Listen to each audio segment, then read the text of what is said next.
तर नमस्कार मित्रांनो, रेबल स्टार फार्ममध्ये सर्वांचं स्वागत आहे. तर अगदी 4 ते 5 दिवसापूर्वी आपण लागवडीसाठी होंडा बोकड आणलेला होता. कारण इथून पुढे आपल्याला जास्तीत जास्त होंडा शेळ्यावरती भर द्यायचा आहे. कारण कुठेतरी शिंगाळ्या शेळ्या म्हणल्या तर बंदिस्त शेळी पालनामध्ये थोड्याशा अडचणी निर्माण होतात.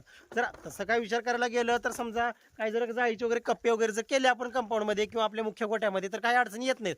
पण ससा होंडा शेळी असली की थोडंसं म्हणजे ताण कमी होतो. हा एक उद्देश आहे. तर बघू शकताय आपली जी होंडाची शेळी आहे, ही जी मोठी होंडा शेळी आहे आणि ती एक शेळी, ती दोन शेळी आणि आपली म्हातारी शेळी बघू शकताय. ती म्हातारी शेळी, 3 शेळ्या आता बोकडांना लागवड झालेल्या आहेत. 3 शेळ्या लागवड झाल्यात मित्रांनो. ती म्हातारी शेळी सुद्धा लागवड झालेली आहे. तर बघा अगदी 4 ते 5 दिवसामध्ये बोकडांना आता व्यवस्थित लागवड केलेली आहे. तर ह्या दिवसामध्ये बोकड फार्ममध्ये सोडण्याचं कारण हेच आहे की आता आपण जे म्हणत असतो की 5 महिने जो आहे पावसाळ्याचा संपूर्ण म्हणजे ऑक्टोबरच्या एंडिंग नोव्हेंबरची स्टार्टिंगपर्यंत सगळ्या शेळ्या आपल्या येणार. म्हणजे संपूर्ण पावसाळा हा शेळ्यांसाठी गाभण काळ असणार.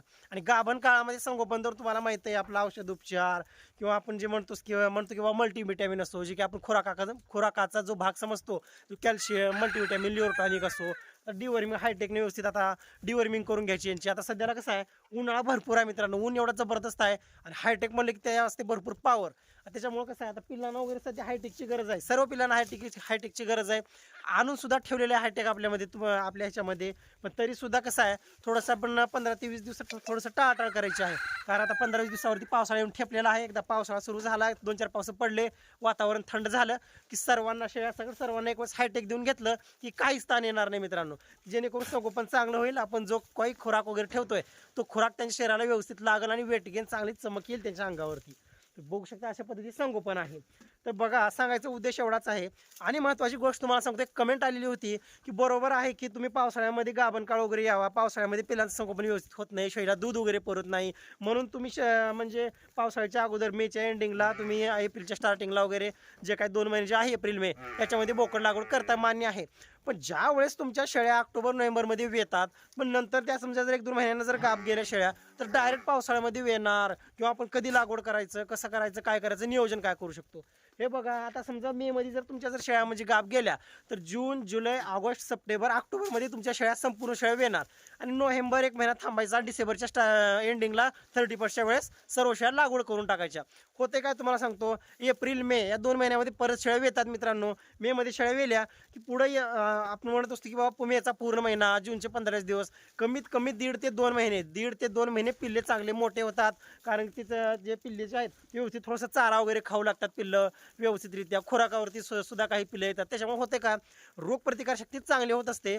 आणि पिल्लं 1.5 ते 2 महिने जर पिल्लू असलं पावसाळ्यामध्ये तर काहीच अडचण होत नाही. जेणेकरून म्हणजे सांगायचा उद्देश एवढाच आहे की मरतूक होत नाही मित्रांनो पिल्लांची. त्याच्यामुळे काहीच ताण घेऊ नका. फक्त एवढंच गोष्ट लक्षात असू द्या की शेळी कधीच जून महिन्यामध्ये वेली नाही पाहिजे. जून 15 जूनपर्यंत जरी वेली तर म्हणजे कसं आहे, 15 जून म्हणजे संपूर्ण जूनच महिना धरा तुम्ही, जून महिन्यामध्ये शेळी वेली नाही पाहिजे. म्हणजे समजा आपलं एप्रिल जो महिना, एप्रिल महिन्याच्या एंडिंगला जरी शेळी वेली, एक जरी महिना तुम्हाला, 1 मे महिना जरी उन्हाळ्याचा जरी संगोपन करण्यासाठी पिलांना जर सापडला तरी काही स्थान होत नाही. एका महिन्यामध्ये जबरदस्त पिल्लांचं संगोपन तुम्ही करू शकता, जेणेकरून त्या पिल्लांची मरतूक होणार नाही. अशा पद्धतीचं तुम्ही संगोपन मित्रांनो करू शकता, कधी पण लक्षात असू द्या. तर सांगायचा उद्देश एवढाच आहे की अजिबात म्हणजे शेळीपालनामध्ये स्वतः नियोजन करायला शिका तुम्ही. कारण कसं आहे, प्रत्येक शेळीपालन, आता प्रत्येक फार्मचा, प्रत्येक बंदिस्त शेळीपालन फार्मचा म्हणजे थोडंसं संगोपन करण्याची पद्धत वेगळी असते. आता काही शेळीपालकांचं कसं आहे तुम्हाला सांगतो, भला मोठा वगैरे शेड असतो, महत्त्वाचं म्हणजे हायटेक शेड असतो. आता समजा जमिनीपासून उंचावरला शेड आहे, 40-50 वगैरे शेळ्या बसतात किंवा 20-25, 10-15 जे काही शेळ्याचा आहे, जो काही मदर स्टॉक आहे त्या शेळ्या एकदम व्यवस्थितरित्या बसू शकतात. कारण शेळ्यांना पावसाचा म्हणजे जराही जरी ताण होत नसेल तर त्या ठिकाणी जूनमध्ये शेळी वेली काय, जुलैमध्ये वेली काय, आणि जो पडतीचा जो पाऊस म्हणतो असतो, पुकाचा पाऊस 1-2 महिने लागून असतो बघा, त्या मोसमामध्ये वेली काय, काहीच अडचणी होणार नाहीत. कारण ज्याच्याकडे सुक्या चाऱ्याचं व्यवस्थित नियोजन आहे, खुराकाचं व्यवस्थित नियोजन आहे, त्यांना तितक्या काही अडचणी होत नाहीत मित्रांनो. तर सांगायचा उद्देश एवढाच आहे की तुमचा शेड कसा आहे त्याच्यावरती पण गोष्टी अवलंबून आहेत. आता बघा, आपला साधारण शेड आहे, आपला जो शेड आहे, आपला नॉर्मल शेड आहे, त्याच्यामुळे अडचणी होतात. त्याच्यामुळे कसं आहे, आपण जे लागवड ज्या शेळ्यांची ती ह्या दिवसामध्ये करतो, जेणेकरून व्यवस्थित आपलं पुढं पिल्लांचं संगोपन होईल. तसं जर विचार करायला गेलं की तीही जरी का चांगला शेड असला, एका दृष्टिकोनाचा विचार जरी करायला गेलं तर शक्यतो पावसाळा शेळ्यांसाठी गाभण काळाचा असावा असं मला वाटतंय. कारण तुम्ही किती जरी चांगलं संगोपन केलं आणि शेळी समजा पावसाळ्यात वेली तर कसं आहे थोडंसं मगजमारी वाढते. म्हणजे इतर ऋतूमध्ये तुम्ही ज्या पद्धतीने संगोपन करता त्या पद्धतीने संगोपन करायला पावसाळ्यामध्ये थोडंसं जड जात असते. तुम्हाला सांगायचा उद्देश एवढाच आहे. बघू शकता सध्याला अवकाळी पावसात जबरदस्त म्हणजे आता बघा आबळ वगैरे आलेला आहे.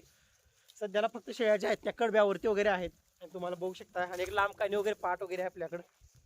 पाट तुम्ही बघू शकता मित्रांनो, एकदम जबरदस्त पाट आहे. आता ह्या पाठीची जी लागवड आहे ह्या पाठीची लागवड आपल्याला करायची दिवाळीच्या नंतर, जेणेकरून ह्या आता ही पाट जी आपल्या होंड्या शेळी एवढी मोठ्याने जबरदस्त पाट व्हायला पाहिजे. बघू शकता किती जबरदस्त पाट आहे. आणि हा बोकड आता बघू शकता त्याला हायटेकची वगैरे गरज आहे, थोडीशी केस गळती वगैरे झालेली आहे बोकडाची.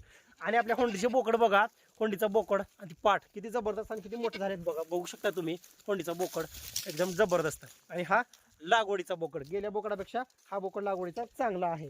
आता तुम्हाला म्हातारी शेळीची पिल्ले दाखवतो. बघू शकता हे म्हातारी शेळीचे बोकड बघू शकता एकदम जबरदस्त बोकड वगैरे आहेत. सध्याला नियोजन चालू आहे. ही घरची पाट आपल्या शेळीची, तर अशा पद्धतीने संगोपन चालू आहे. आणि महत्त्वाचं म्हणजे तुम्हाला सांगतो ही जी शेळी आहे त्या शेळीची ही पाट बघा, एकटी पाट होती आणि किती जबरदस्त पोचलेलं आहे बघा. बघा मी तुम्हाला सांगायचा उद्देश एवढाच आहे की ज्या शेळीचं संगोपन, ज्या शेळीचं वेत आपण स्वतःच्या म्हणजे संगोपनावरती घरामध्ये घेत असतो, आपल्या फार्ममध्ये घेत असतो, त्याची पिल्ले त्या शेळीचे पिल्ले एकदम जबरदस्त असतात. कारण पर्सनली मला तर असाच रिझल्ट आहे.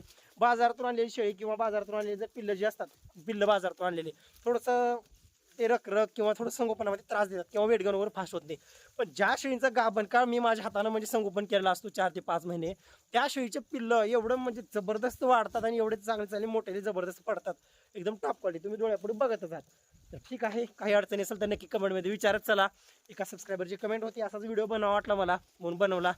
ठीक आहे, धन्यवाद. आणि हो, रेबल स्टार फार्मला सबस्क्राईब करून घ्या.